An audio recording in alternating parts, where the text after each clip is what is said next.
इस वीडियो में हम बात करेंगे 1995 की फिल्म एलिसा के बारे में, जो कहानी है मारी नाम की लड़की की, जिसने अपनी जिंदगी में सिर्फ तकलीफें देखी और एक दिन उसने अपने पिता को ढूंढने का फैसला कर लिया।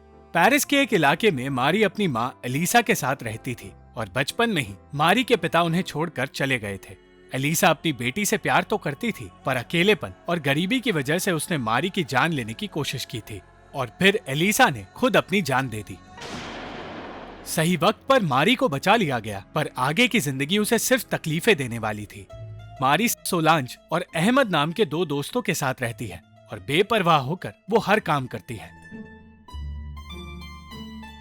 वो अनजान लोगों से बात करने में कतराती भी नहीं और उसका मानना है कि हर मर्द सिर्फ औरतों का इस्तेमाल करना चाहता है। उसे सिर्फ सैमुअल नाम के एक लाइब्रेरियन पर भरोसा था, जो उसे सही रास्ते पर चलने की सलाह दिया करता है, पर कभी कभार मारी उससे भी बुरा बर्ताव करती है। एक दिन ऐसे ही बुरा बर्ताव करते हुए उसे वो दिन याद आया जब पैसे ना होने की वजह से मारी के नाना नानी ने उन दोनों को बुरा भला कहकर अपने घर से निकाल दिया था। उस दिन से मारी समझ गई कि शादी जैसी चीज सिर्फ लोगों को बर्बाद करती है। वो अपने दोस्तों के साथ चोरी जैसे गलत काम किया करती है और ऐसे ही गलत काम करके वो अपना गुजारा करते हैं। एक दिन चोरी करके वो तीनों किसी अनजान आदमी की शादी में चले गए, जहाँ सोलांज मेहमानों से बातें करने लगी और मारी उनके राज सुनने लगी। पर कुछ देर बाद वहाँ मौजूद मेहमान समझ गए कि सोलांज मेहमान नहीं है और जब उसकी बेइज्जती की गई तो बदला लेने के लिए मारी ने सबके सामने मेहमानों के राज बता दिए और वो शादी बर्बाद करके वहाँ से चली गई।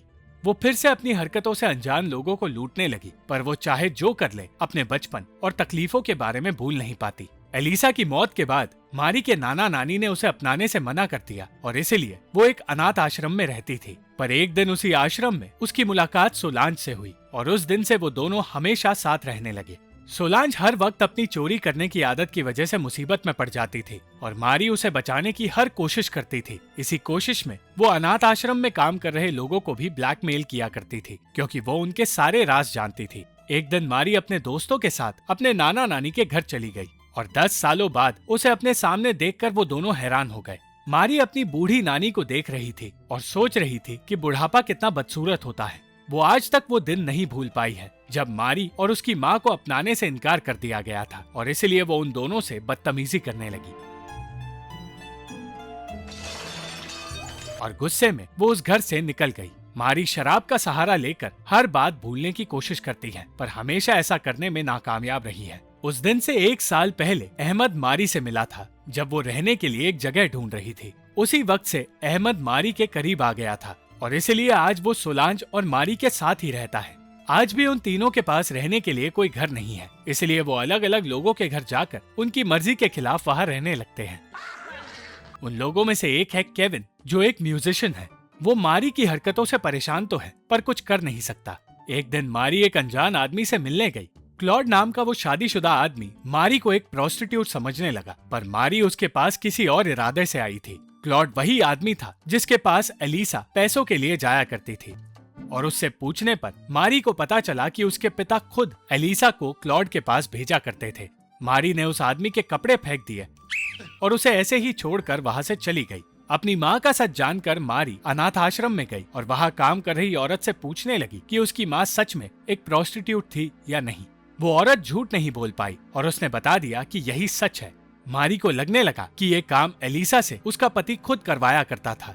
मारी अपने पिता को ढूंढना चाहती थी और एक दिन उसे पता चला कि उसका नाम जैक डेस्मोलिन है। वो जल्द से जल्द अपने छुपाए हुए पैसे लेने गई और पैसे लेकर उसने एक पिस्तौल खरीदी। वो अपने बचपन का सामान भी अपने साथ लाई थी और उस सामान में एलिसा को भेजी गई एक चिट्ठी भी थी। मारी ने वो पिस्तौल खुद की जान लेने के लिए नहीं, बल्कि बदला लेने के लिए खरीदी थी। वो ये सोच रही थी कि उसके पिता जबरदस्ती उसकी माँ से ये काम करवाया करते थे और उन्हीं की वजह से उसकी जिंदगी बर्बाद हुई है। उस दिन सोलांज को एहसास हुआ कि मारी बदल रही है और वो उसे बेहतर महसूस कराने की कोशिश करने लगी।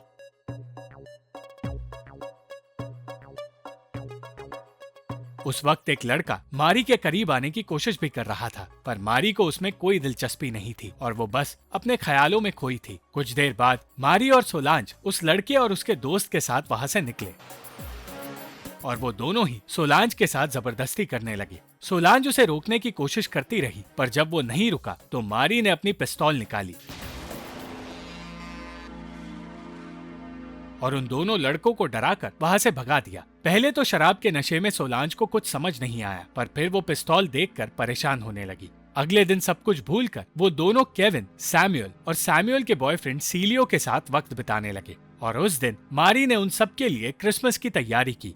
सैमुअल ये देखकर हैरान हो गया क्योंकि उस दिन क्रिसमस नहीं था, पर मारी क्रिसमस मनाना चाहती थी। उसने सोलांज को तोहफे में एक वीडियो टेप दिया और कहा कि वो उसे अगले दिन ही देख सकती है। केविन को उसके म्यूजिक के लिए एक तोहफा मिला, जिसे देखकर वो बेहद खुश हो गया। सीलियो और सैमुअल को तोहफे में एक बिल्ली मिली, पर अहमद को कोई तोहफा नहीं मिला। मारी ने सैमुअल से कहा कि वो चाहती है वो अहमद को गोद ले ले और यही अहमद का तोहफा था। सैमुअल राजी तो हुआ, पर वो परेशान भी हो गया क्योंकि शायद मारी उन्हें छोड़कर जा रही है। अगले दिन वीडियो टेप में मारी ने सोलांज के लिए एक मैसेज रिकॉर्ड किया था और उसे बेहतर जिंदगी जीने के लिए सलाह दे रही थी। उसका मैसेज देखकर सोलांज समझ गई कि मारी उसे छोड़कर जा रही है और अपनी इकलौती दोस्त को खोने के डर से वो रोने लगी। उस दिन बिना किसी से कुछ कहे मारी पेरिस छोड़कर चली गई और उसी आइलैंड तक पहुंची जो उस पोस्ट कार्ड में था जो उसके पिता जैक ने एलिसा को भेजा था।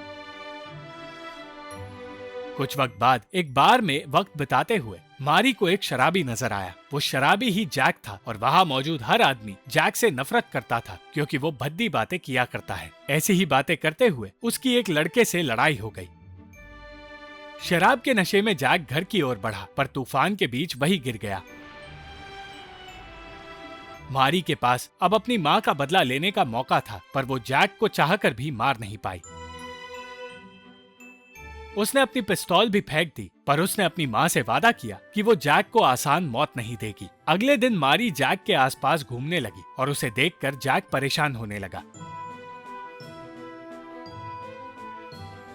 वो मनीना नाम की औरत के साथ रहता था जो मारी को अपने घर के पास देखकर नाराज हो रही थी। धीरे धीरे मारी जैक से जान पहचान बढ़ाने लगी और इसी तरह उसके साथ वक्त बिताने लगी।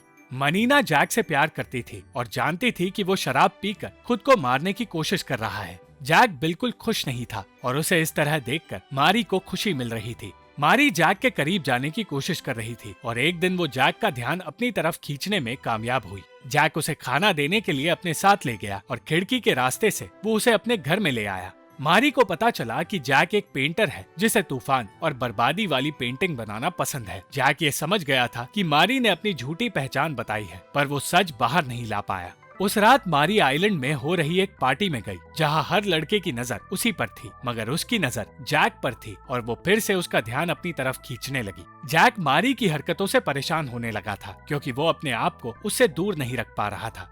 कुछ देर बाद एक रईस आदमी मारी के साथ डांस करने लगा और मारी ने उससे कहा कि वो एक प्रोस्टिट्यूट है और वो जैक के लिए काम करती है। जब वो आदमी जैक को मारी के कहने पर पैसे देने गया तो जैक अपना आपा खो बैठा। जैक इस सब से बुरी तरह परेशान हो गया और मारी के घर के पास चिल्लाने लगा, मगर मारी उस घर में मौजूद नहीं थी। जब वो वापस अपने घर लौट कर आया तो उसे अपने सामने मारी मिली जो कहने लगी कि वो उसके साथ रहना चाहती है। जैक मारी की भद्दी हरकत का कारण जानना चाहता था, पर मारी ने उसे कोई जवाब नहीं दिया। वो चाहता था कि मारी अपनी उम्र की लड़कियों वाली हरकतें करे, पर मारी उसके करीब आने की कोशिश करने लगी।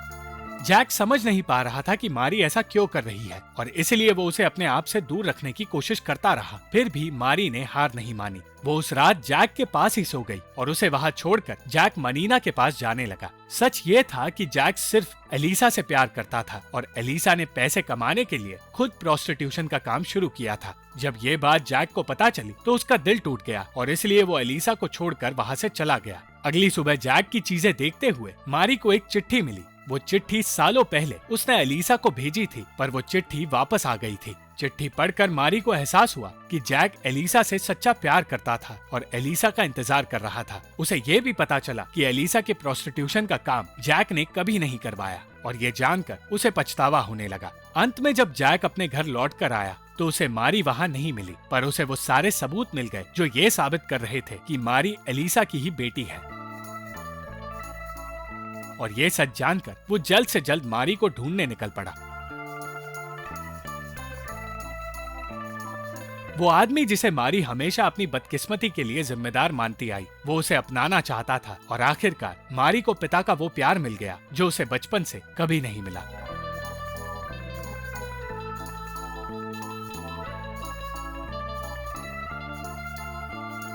Thank you for watching this video. अगर आपको ये वीडियो पसंद आई तो इस वीडियो को लाइक, शेयर और इस वीडियो पर कमेंट जरूर करें और इस चैनल को सब्सक्राइब करना मत भूलना।